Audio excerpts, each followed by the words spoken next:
you're not on the field, court or ice, you're on the couch. From DG to DC, this is Coaching from the Couch with your host, CWall, delivering coverage for all DC sports teams from a hometown perspective. Nats, Skins, Mystics, DC United, Washington Wizards, Caps, Bowie State. My name's CWall, I'm a PG girl. Down for my skins, I don't know if you heard. If you like watching sports, then I am your girl. Sit down on the couch if you're not on the field. Cold on the ice, pick any sport that you want. Know that I cover it tight. What would you like? From baseball to football and more. The list can go on the whole night. Big shouts out to my HBCU fam. Never forget who I am through the wins and the losses, the highs and the lows. We gotta stay strong, so I stay 10 toes. Make the competition back. The way I kick it make them mad, man. CWall and we live and direct. Sit back on the couch and relax. Come on.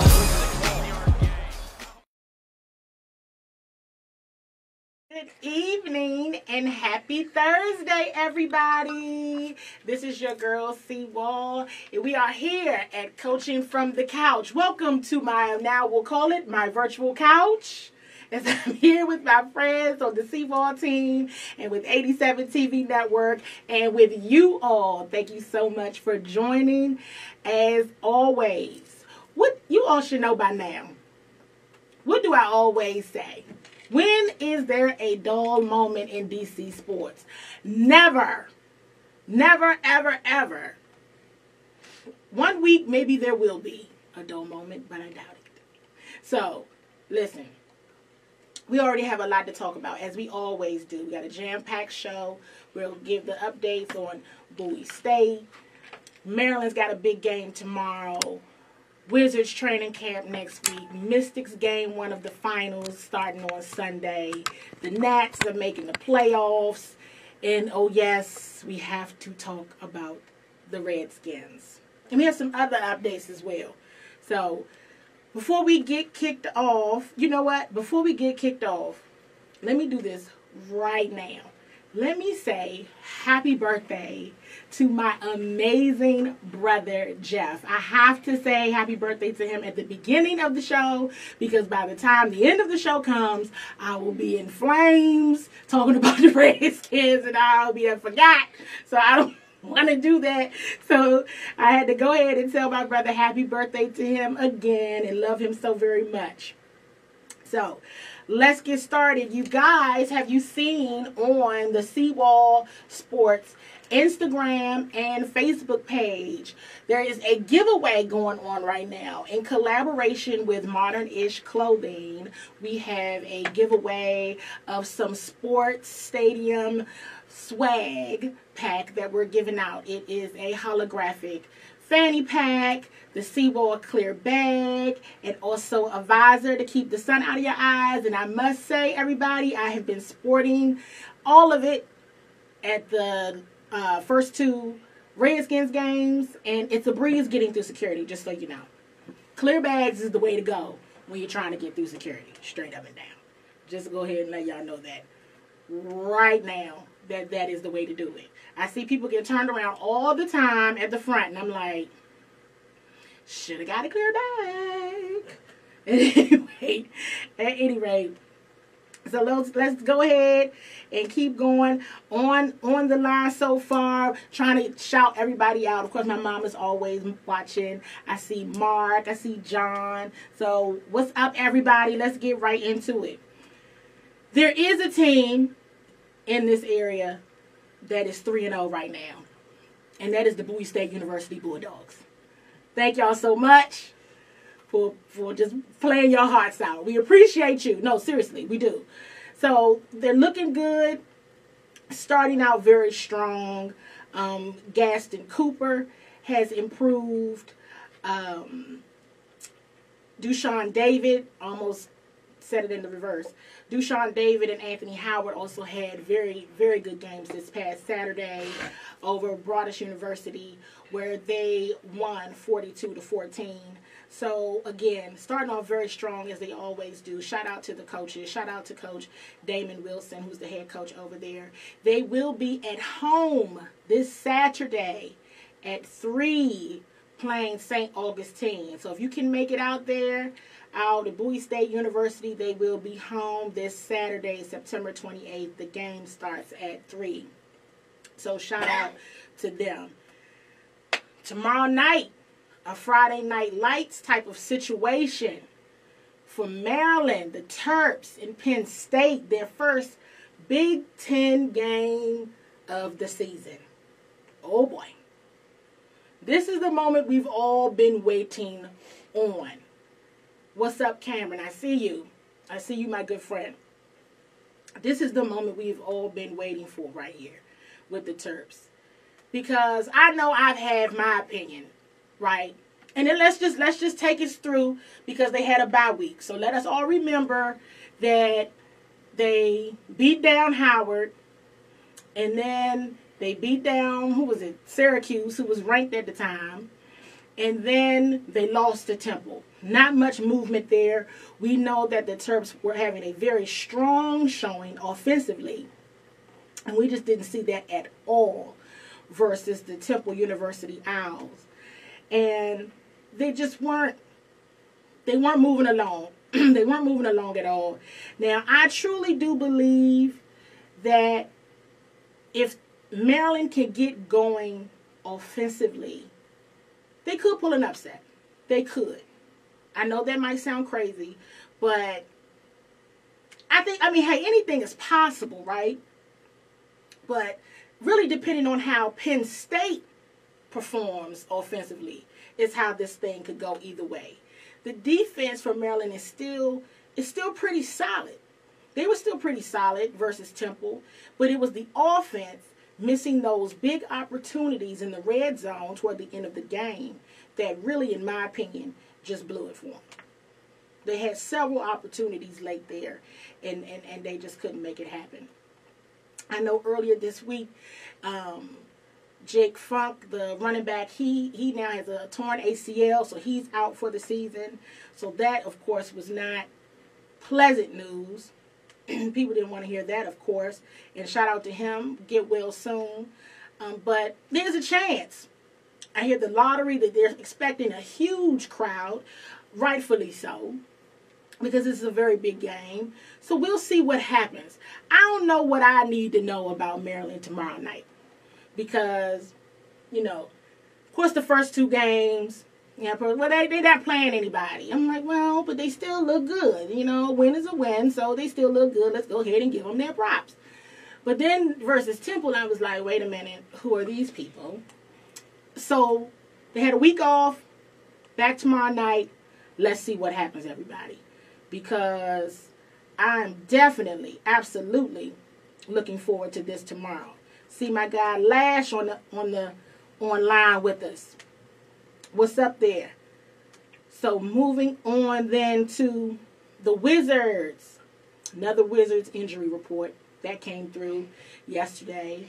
Troy Brown Jr., he injured his left calf. He's supposed to be out just a month, so nothing serious, but an injury, I mean, still needs to be handled accordingly. But this happened during just a routine workout, so get well soon to him.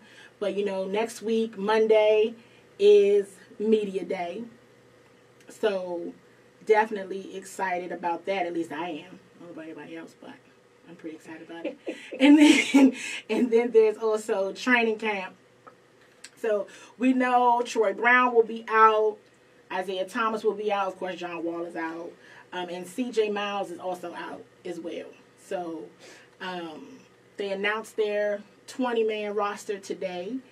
And we'll just see what happens. At this point, hey, listen, people are getting hurt. I just want everybody to stay healthy. Can we stay healthy and build some continuity from that perspective and get some consistency going? And let's just see what happens. I see Cameron, I know you posted, you know, what's everybody's predictions for the year for the Wizards. And I just want to see growth. I really want to see Bradley Beal jump into the leader that I know he can be. I want to see how the front office already attempts to make some changes. I'm looking to see just how well the rookies, how well they do. Really excited about Schofield Definitely excited about Rui. Let's just see what happens.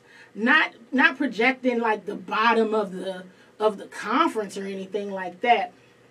But I am very excited about the possibilities and just where this could go. Could go left, but it could go right. so if it goes right, then we're in a good spot. So we'll just have to see. We'll have to see what happens and go from there. I'm not overly excited. I'm not, pessimistic, but it will be a learning opportunity, I think, for everybody.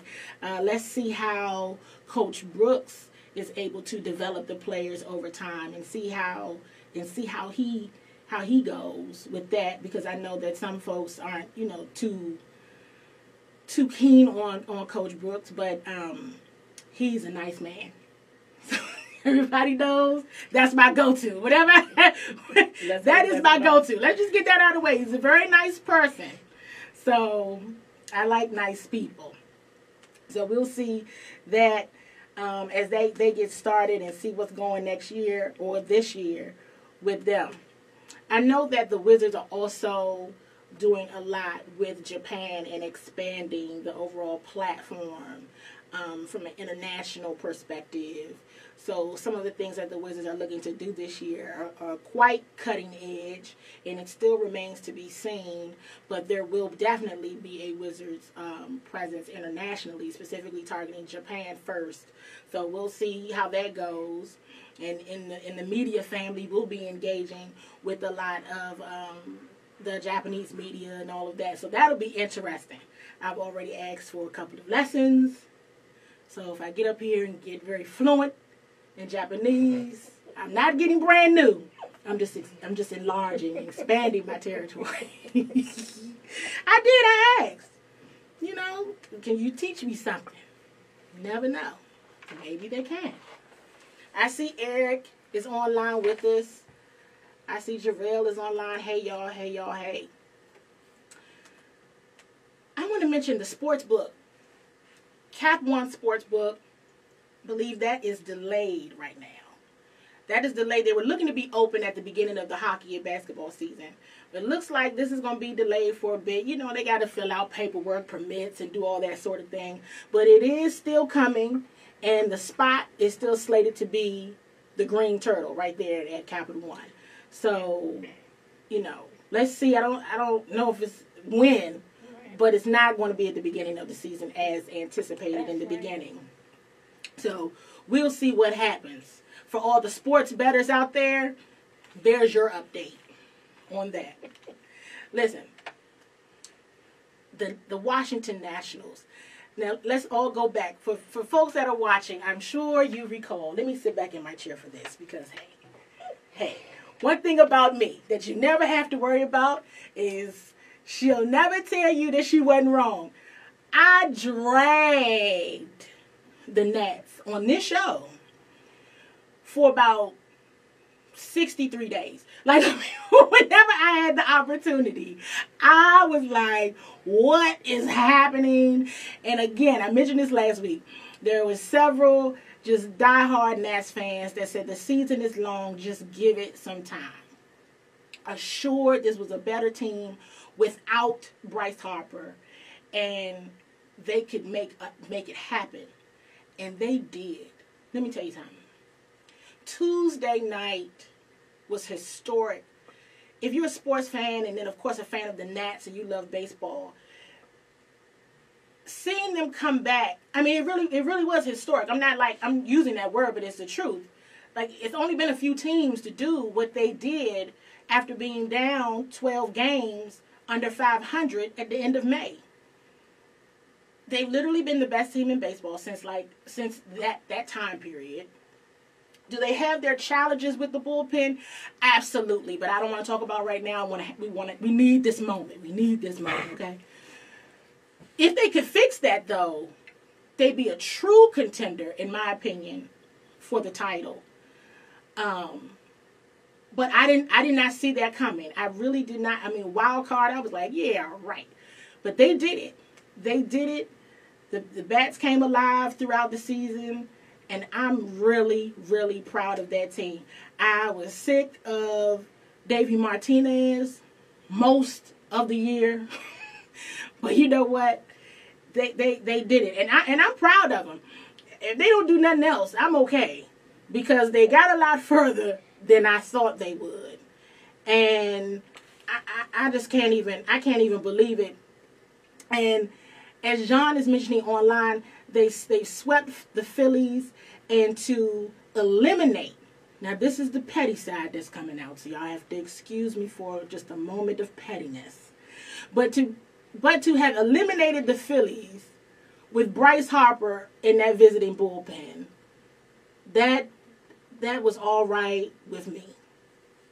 I appreciate it. And I see your comment here, Mark. You're absolutely... Juan Soto was it. He's it. Now, what they need to do to really seal this deal is sign Anthony Rendon. They need to go ahead and sign him, figure that out, work that thing out, please. Because... You've been giving them that advice for I've been giving that... I'm tired of giving that advice, but I'm going to keep saying it. And I know that other Nats fans feel the same way. Anthony Rendon is without a doubt the MVP of this team. And you need Anthony. We need him, okay? Whatever it is that you do, give that man his money. He can go ahead and get his. And I'm okay with that. I wouldn't be distraught about that at all.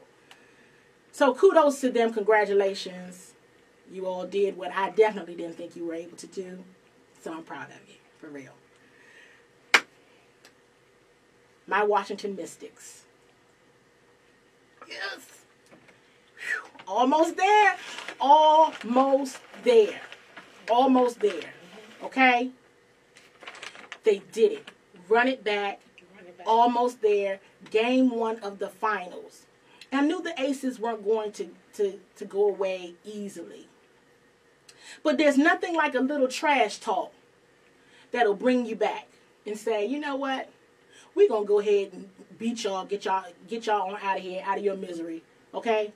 And I was concerned for a moment there, I have to be honest with you. Because even with any type of championship team, I always believe you have to be able to win away from home. Of course, having home court advantage is an advantage. But champions can win away. And they put them away at their house out in Vegas. I had a splendid time watching that game. It made my week better. And that coupled with the Nats clinching the wild card just made it all the more special. Because we'll get to Monday night in a minute. But let me just say, and I probably say her name wrong all the time. Emma Messiman. I don't know. Look, Emma... It's her. And they will tell you, the coach Tebow will say it. I've heard Deladon say it, Natasha Cloud. They've all said it openly, happily. We needed Emma. She was our missing piece last year. That right there, because when she's hot, she's hot. And there's nothing anybody can do about it. Please keep that going. And I just love... I speak so highly of these women. They're so, here I go again with they're very nice people. They are, but they play so tough. And even when it's like they're getting beat, next thing you know, the shots are just falling. Listen, I just can't wait. I just cannot wait. I cannot wait. I cannot wait till Sunday. Now let me just go back for a minute here. Because I'm not going to treat the Connecticut Sun like they're slouches. Because clearly, if they have made it to the finals, they need to be respected. Absolutely, they need to be respected for sure. So, the Sun is they're doing very well. And actually, during their 3 regular games this season, the Connecticut Sun did beat them, 2 out of 3. So this is a tough matchup. A good matchup, but it's tough. It's not going to be necessarily a cakewalk. Of course, nothing is at this level. Because as we shared a week or so ago, when it was last week, maybe it was last week, when the Mystics were finishing out their game 1 and game 2. This is a championship. This is for a ring. This is the playoffs. Everybody is going to ante up during the playoffs. Everybody. So, I anticipate this being a great battle. Everybody will rise to the occasion. And it's going to be exciting to watch. Della Dawn has got to be the MVP that she is. And the supporting cast, everybody just do what you know you can do and do it well. They have to be tough on the board. Sometimes they get beat a bit on the rebounding. So if they get tough on those boards, they got it. They got it. It's not going to be easy. You know, I'm not sleeping on the Connecticut Sun at all. But what I am saying is that the Mystics can beat them. I believe that. Me too. And I've been saying that since May. Yep.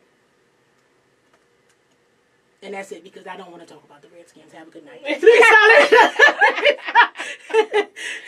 Thank you. Do that. and that's all I got for y'all. If I could keep this Mystics conversation going, I would.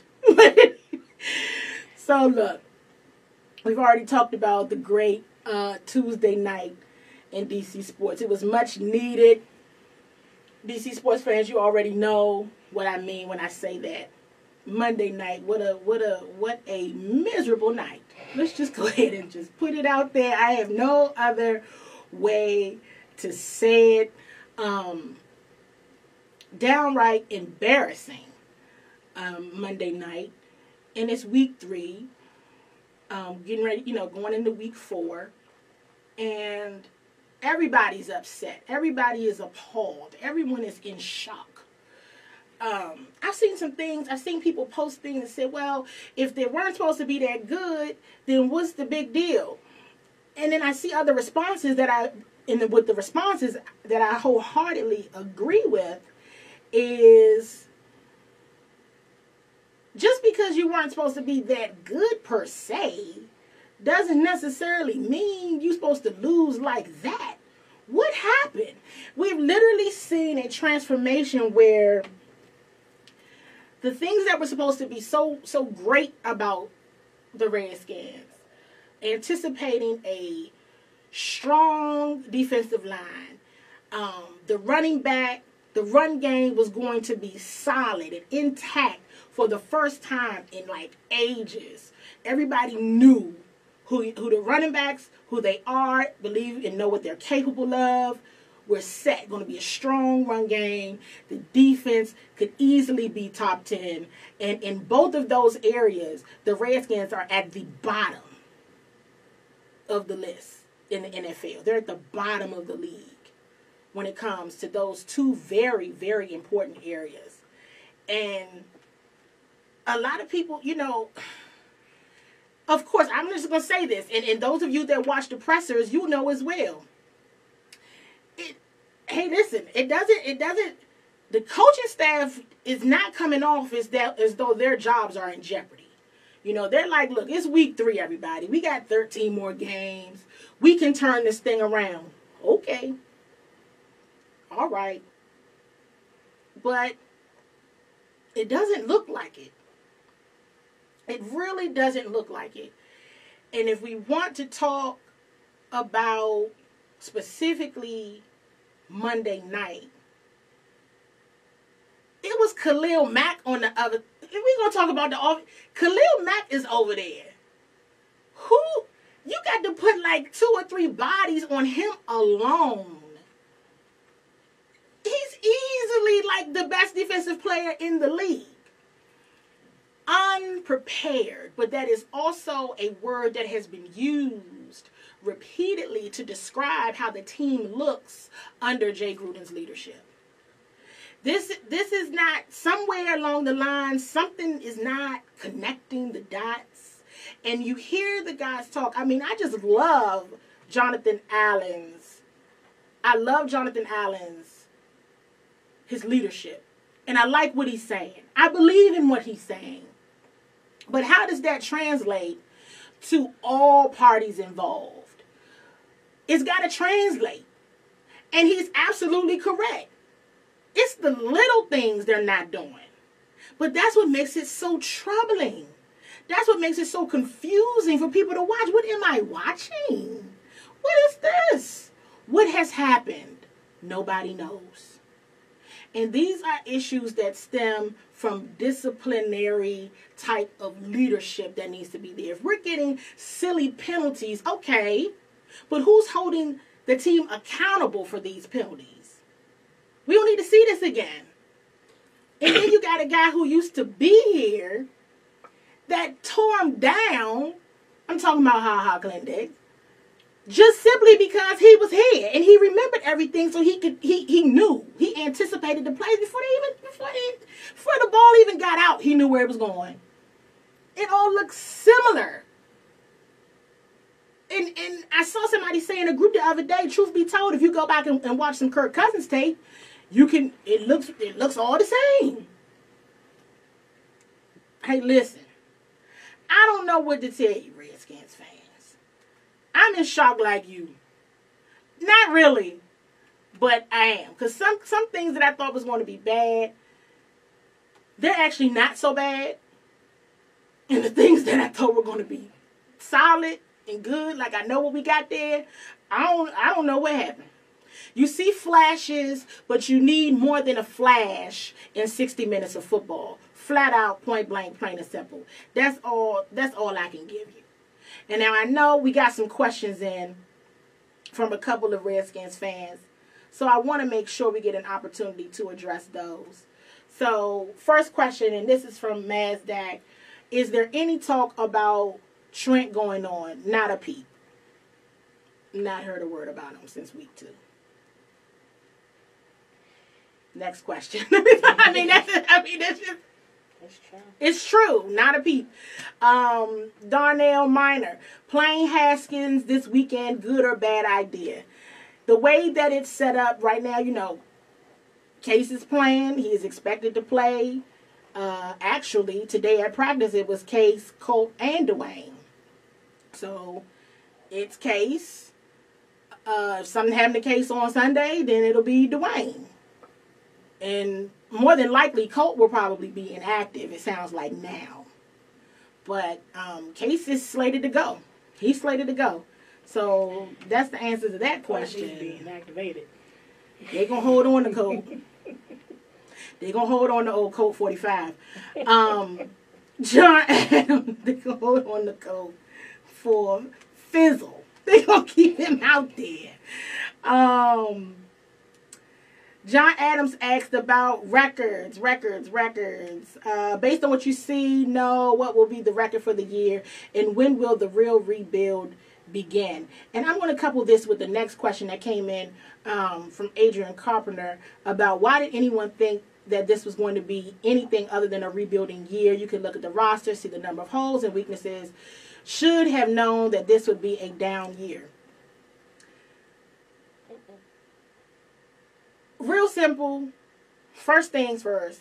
I don't like doing, just being honest, I don't like doing predictions because you just don't know. If somebody get hurt, something happen, it can change your whole season. We learned that last year. As bad as we thought Alex was doing, after Alex got hurt, everything went to schmuck. So you just can't call it with that. In terms of the rebuild, I'm going to jump to Adrian's question real quick, which is the reason why people thought that it was anything other than a rebuilding year is because that's what they said. I don't know about everybody else, but I know at the park it was very clear what was told, at least in media, it's win now. It was a win now situation. We're doing what we need to do to win now. And here's the reality about this. When we're talking rebuilding, people, teams know, and this is just now me just learning more about just the business and the teams and the organizations. Everybody wants to win now. Rebuild mode is not really like something that is synonymous with you're a professional football team and you need to go out there and you put your best players out there and you put your best game plan together to beat this team today. Because every win matters. So there's no trap games. There's no gimme games. There's not necessarily rebuild, whatever. Whoever you got out there is supposed to give you the best possible chance to win. And that's what they said. They said it was win now, so you figure it was win now. We were ready. And everybody was ready. But I mean, hey, listen. They said they got 13 more weeks to go, 13 more games. Okay. Indeed, they do. That is a true statement. And all we can do is see what happens next. Now, hopefully next week, we not up here talking about we 0-4. Because that sound real bad. You be like, oh, dear God. It's just, how did this happen? How did we get here? And, but it's likely. And so they got to get on there. They got to get on there, and you have to play just like everybody else across this league is playing, like they trying to win now. I tell people all the time, make sure you're watching what else is going on across this league. Ain't nobody playing like they deliberately trying to lose. That's not what they're doing. They're professionals. That's not what it is. So something's gotta happen. And it better happen this week. Because after that, I don't know who I'm going to see when I go out to Redskins Park. I know I'm going to be there. I don't know about anybody else. So, whew. All right. Y'all, we had our time. I enjoyed talking to y'all. I hope you all enjoyed this too. Listen, Redskins fans, head up, chin up. Mystics fans, run it back. Game 1 on Sunday. All right? Well, I will be talking to y'all next week. See y'all soon.